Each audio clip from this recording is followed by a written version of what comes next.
Hey guys, welcome back. As always, Burly Gamer here. Unfortunately, I lost all of the audio for this recording and Wednesday's recording. So I am going to be doing a dub over after the fact instead of the live commentary I normally do. Last time we did expand to the west over there. We were doing some scouting and some barbarian killing, and we were working on the pyramids. We also met the Germans right around where that galley was, and we were working on, as you can see there, killing the barbarians in the area. It does give us a nice little boost, as you can see right now, of culture for every kill. It does give you a 50% of the attack or strength of the unit back in culture. And over where that scout was, we did find 2 tribal villages, and I was going to collect the other one. Right now, I'm looking at Hattusa because I'm realizing that Rome had declared war on them, and I was kind of nervous that they were going to declare war on them, have a successful war, and continue the expansion to cover that eastern coast, rather. We did succeed in completing the pyramids. And I love these movies, so I let it play out. It's so cool to watch them rendered in world. We did get the benefit for completing the inspiration for drama and poetry, and right here I'm basically deliberating whether or not to go for writing or bronze working. I figured writing was a better bet to give us the opportunity to have that leg up on science for the beginning of the game. I am building a few units to basically kill the time between sending that builder to the north there to cut down those woods to be able to speed along a district once we have our campus in place. We are trying to get the kill here on the scout, but I heal, that way we can try and get the kill after the fact. By going over that tribal village, I did earn that scout a promotion, and next turn we'll pick which one it is. I am seriously concerned with what is going on in the east over there, and I do realize that there's very likely a barbarian encampment up in the northeast. Now with that scout kill, we do earn enough culture to finish the civic that we were working on. So since I finished the pyramids and got the boost, I do switch over to drama and poetry. That way, once we are able to build the Acropolis, I'll pick an appropriate place for it in our city. Right here, I realized I'm kind of cornered by this warrior, and I'm trying my best to keep this scout alive. We do go with Alpine to make him able to go over hills that much easier, but we have to try and get him out of there alive first. At this point, I'm realizing the builders will get to the woods with perfect time to be able to put their production into the campus, and that scout is fucked.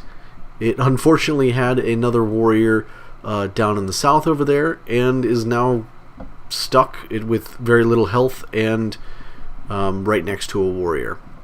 We are considering irrigation, but I'm realizing I don't have anything that it works for, so I do go for bronze working. That way we can unlock our hoplites that much sooner, and start building them to enforce our lands. And there goes the scout. I am kind of disappointed about the loss, but it's not really much you can do. Here we place our campus district. That way we can put the production into that rather than just wasting it by placing the holy site right on top of the woods and getting rid of the woods regardless. And then we put the holy site right where the woods were, and I think we hard build the holy site if I remember correctly.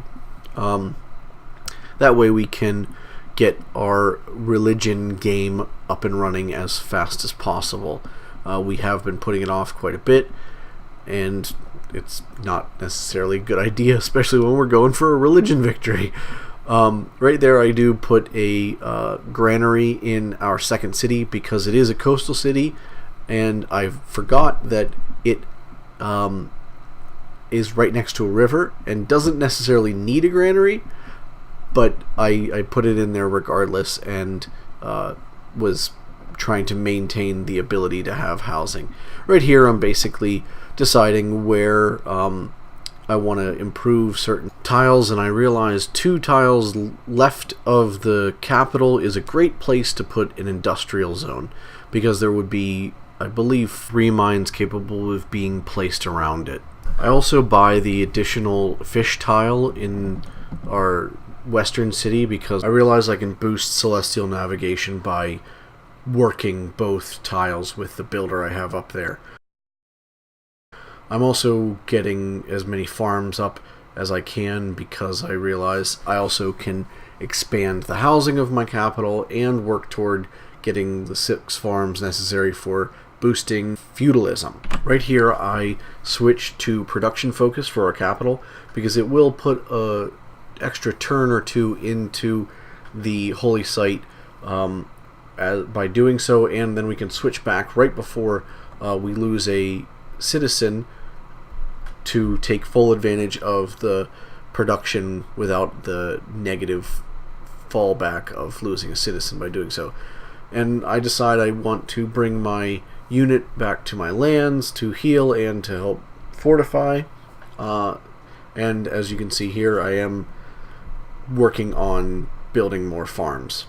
I am basically going to use this builder to do 2 more farms, and then I believe I only need 1 more to get the feudalism boost. At this point I realize I haven't researched animal husbandry, so I actually start that just to get it out of the way, because we do have horses down in the south of our capital. We haven't gotten the tile to go over them yet, but we do have them down there. As I'm considering where we could put our Acropolis, we do get our first warning from Frederick about dealing with city-states, and I look at Muscat and am confused why he isn't actually just angry with us, because we do have 2 envoys to his 1 in a city-state that he has an interest in. We are going to put a few turns into theology, and I do take a look at the prophet and see how well we're doing, making sure that we do have the opportunities to still get a great prophet. Right now there's only 1 great prophet taken, and we are 3rd out of, or so 4th technically, out of a potential 5 great prophets available.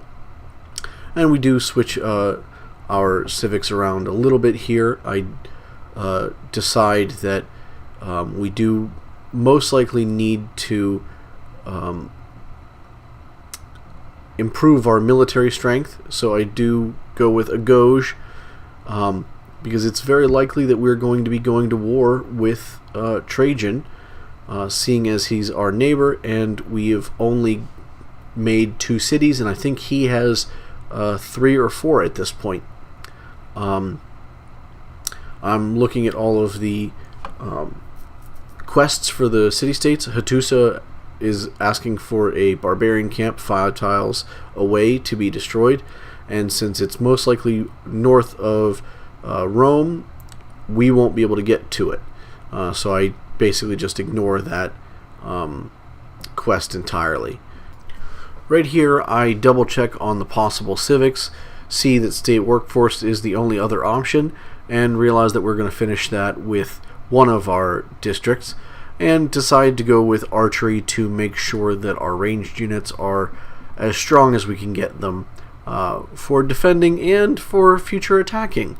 Right here, I think this is the first time Trajan actually tells us that he doesn't like the fact that we aren't expanding our empire, and I kind of solidify the idea that he is going to either declare war on us or we can declare war on him.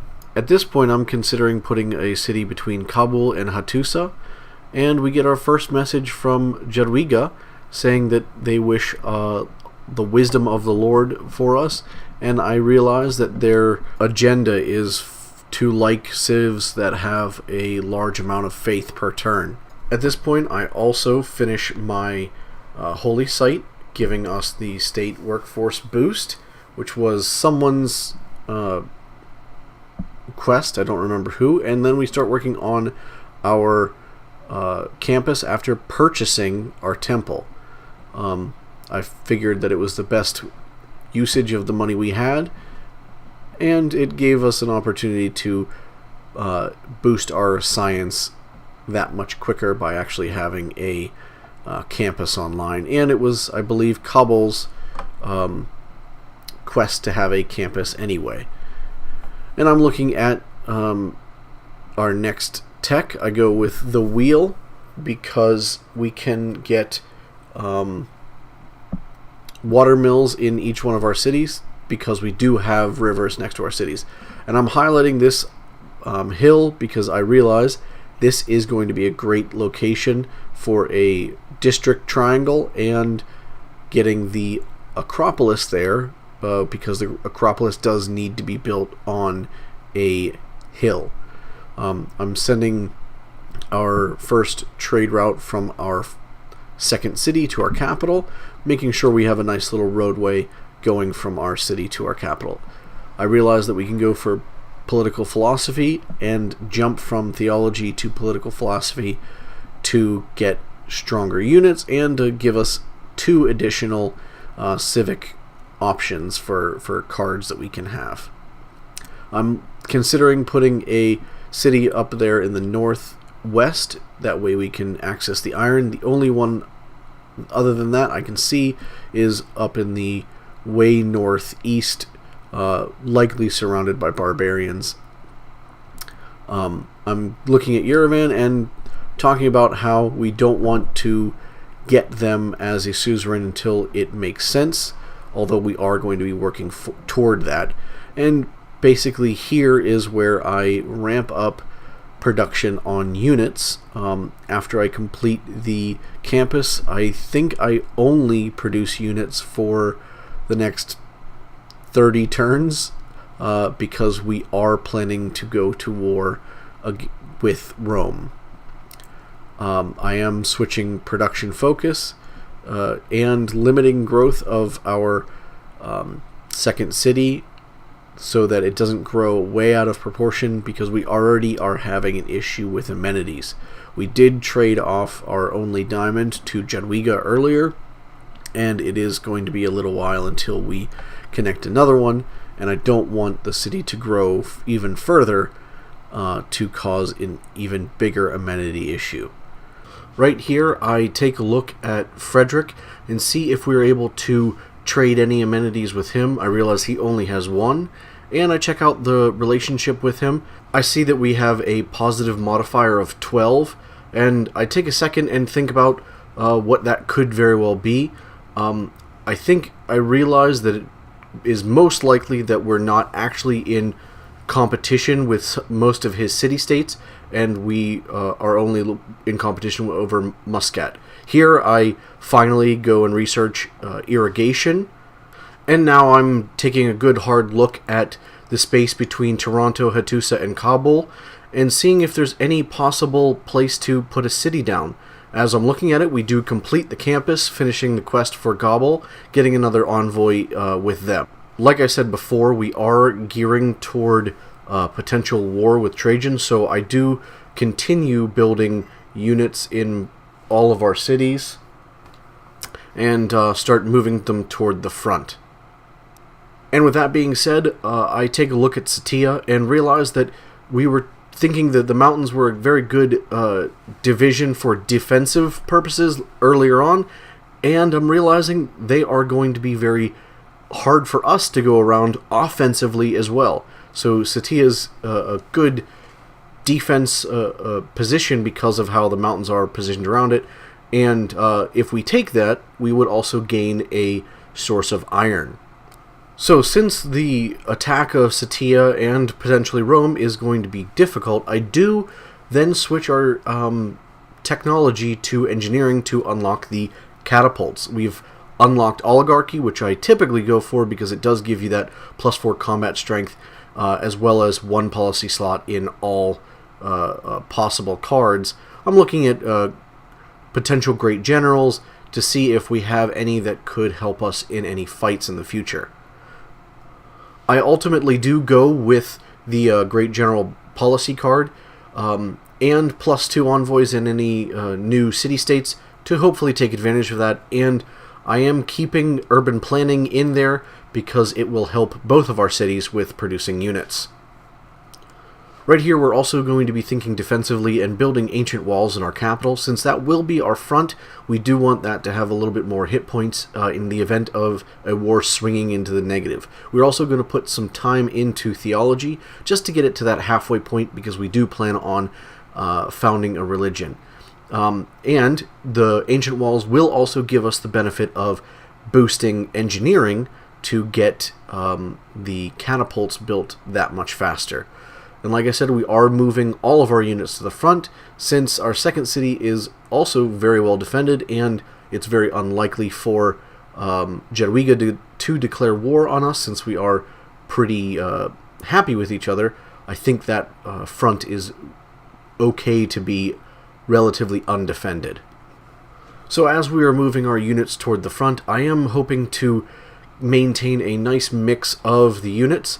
And I also realized, right as the Slinger exits our territory, we can upgrade it to an archer to make sure it is as powerful as we can get it. We are going to position them in a way that is suitable, and by that I mean have the melee units in the front and the ranged units at least one tier behind them to be able to increase the attack strength of the overall group.